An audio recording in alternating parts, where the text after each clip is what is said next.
Thank you, Madam Chair.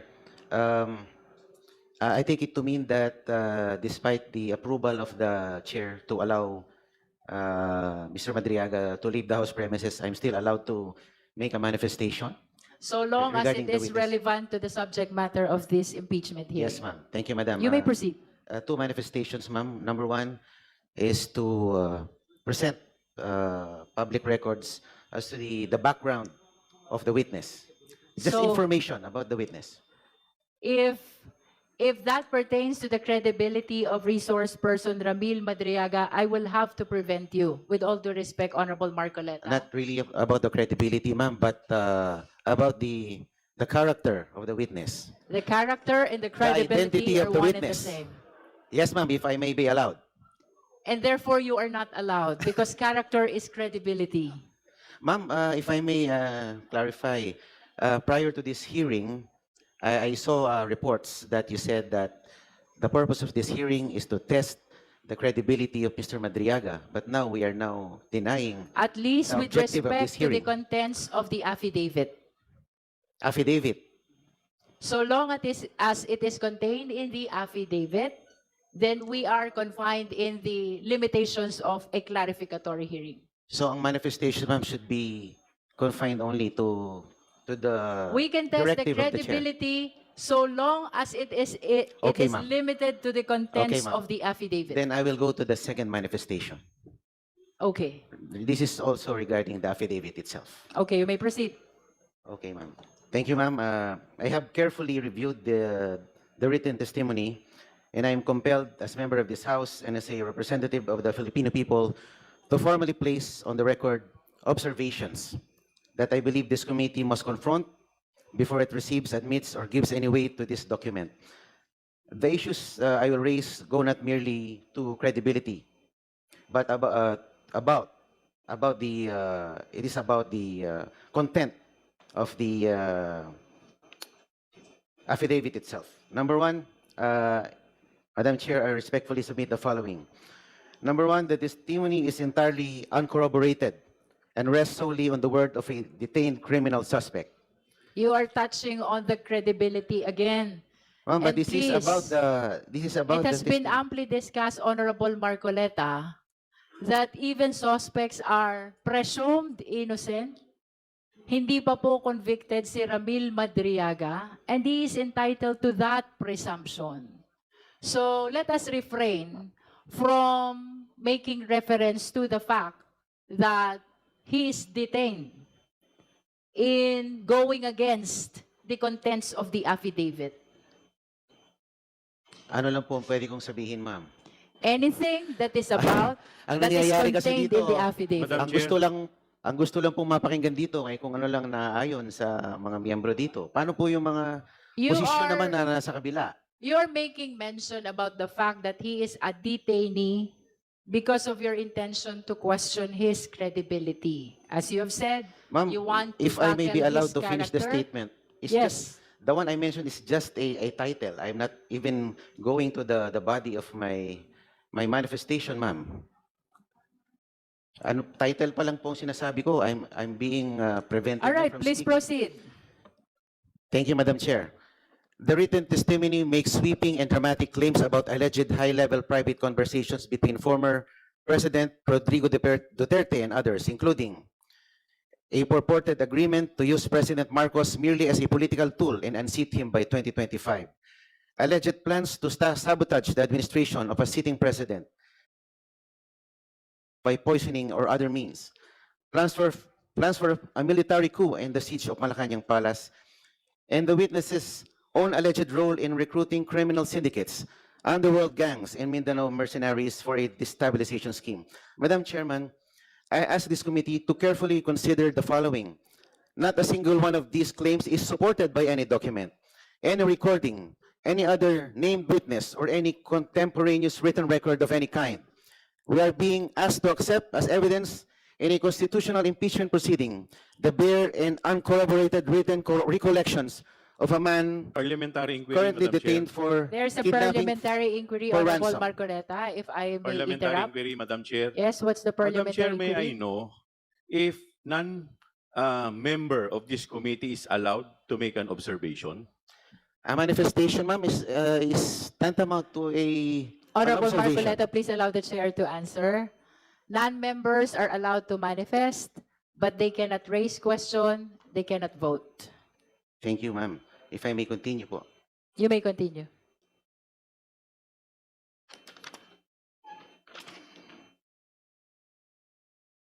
We are being asked to accept as evidence in a constitutional impeachment proceeding the bare and uncorroborated written recollections of a man whom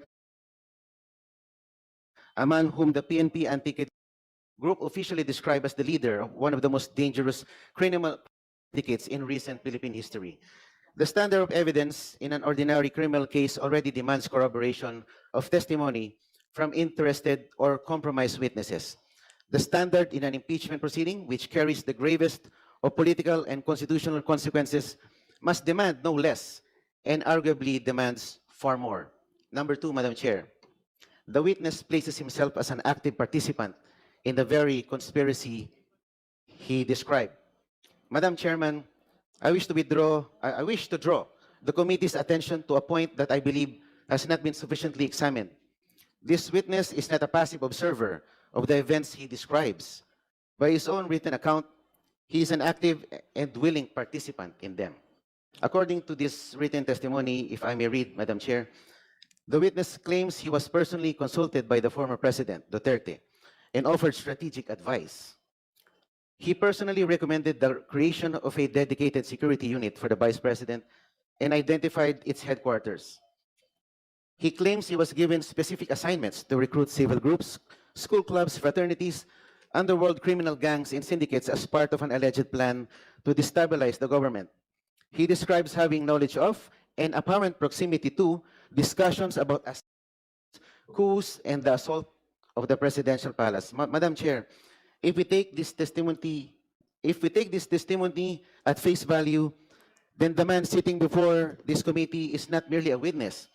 He is, by his own admission, a co-conspirator in a criminal enterprise of the highest order. He is a man who claims to have knowingly participated in plots that, if true, would constitute rebellion, sedition, and conspiracy to commit among the gravest crimes under Philippine law. This raises a question that this committee cannot in good conscience ignore. Why is this self-confessed co-conspirator being presented here as a credible witness, rather than being investigated and prosecuted for the crimes he himself admits to participating in?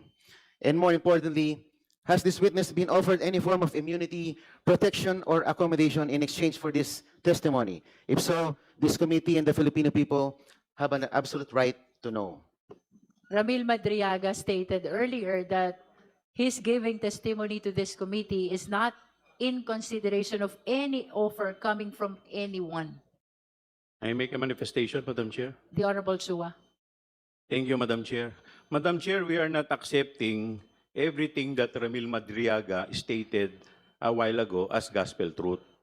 We are here to make clarificatory question with respect to the affidavit that he executed. Now, that is for purposes of determination of probable cause. Now, the time will come, that is, pag papunta po tayo sa Senado, pag nagtuloy-tuloy na po sa trial, that is the time where we will test the credibility of the statement of the witness, which is Ramil Madriaga. There, during the hearing, pwede po siyang i-cross-examine ng mga abogado. At hindi po tayo ang magsasabi dito kung yung salita po niya ay totoo o hindi. Ang magsasabi po niyan ay yung mga senator judges na tatayong hukom sa Senado. Kaya ang trabaho lamang dito natin ay tingnan lang kung may probable cause. Kasi kung ang itetest na po natin yung credibility, that is already trial, Madam Chair. Kaya nga po kanina, lahat po ng mga miyembro, kung mapapansin po ninyo, halos nakatikim po ng objection sa ating Madam Chair dahil yung mga tanong po nila ay wala na sa affidavit at yun po ang tinatawag na proving question na. Kaya, Madam Chair, hindi po totoo na lahat po 'yon ay tinatanggap na po natin.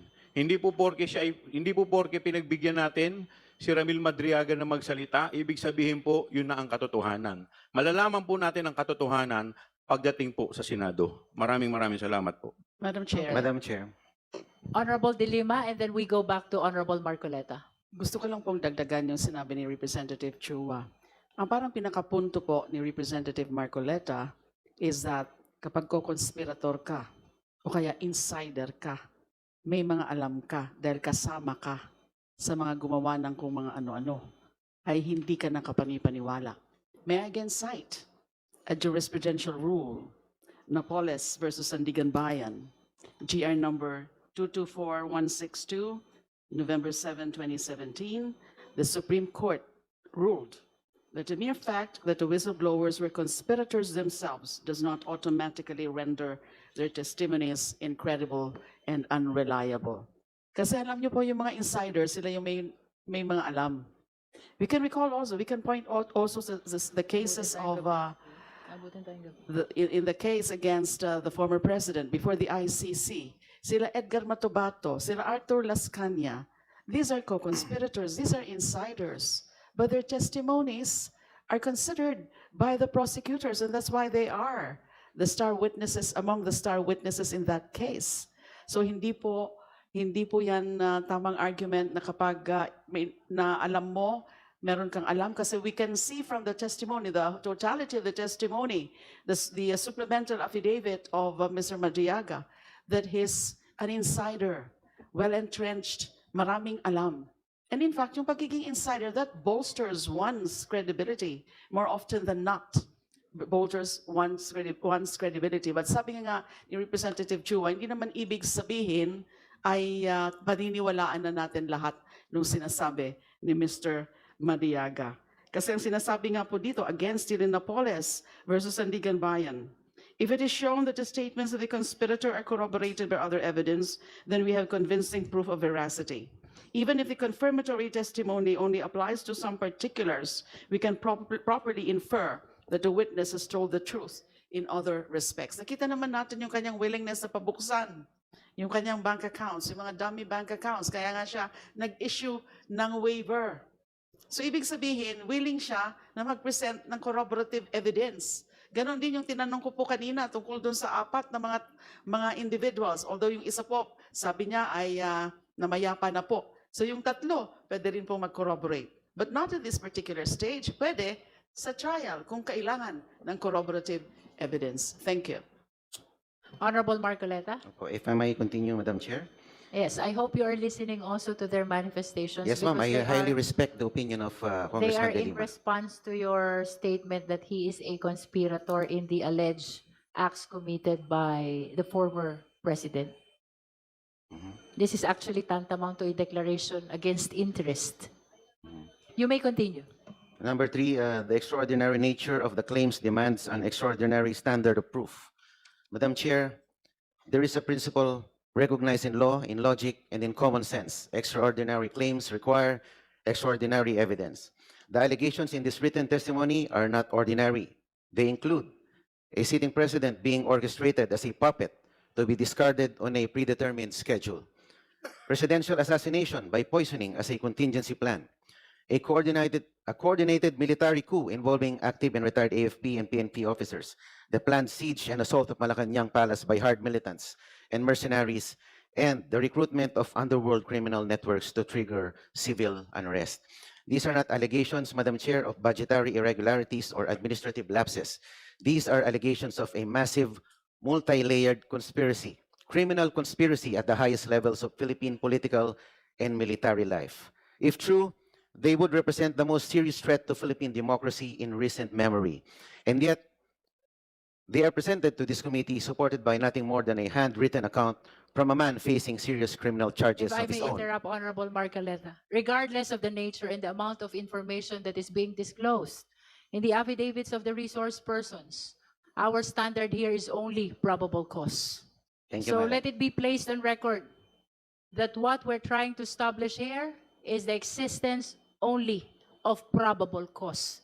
That is regardless of the amount and the nature of the information disclosed. Madam Chair. Honorable Tino. Madam Chair, the Honorable Marcoleta just mentioned that he is reacting to a handwritten account, a mere handwritten account of Madriaga. Pwede po, may I ask the representative to read that part of his statement again? May I correct that kung ayaw mo ng handwritten, typewritten.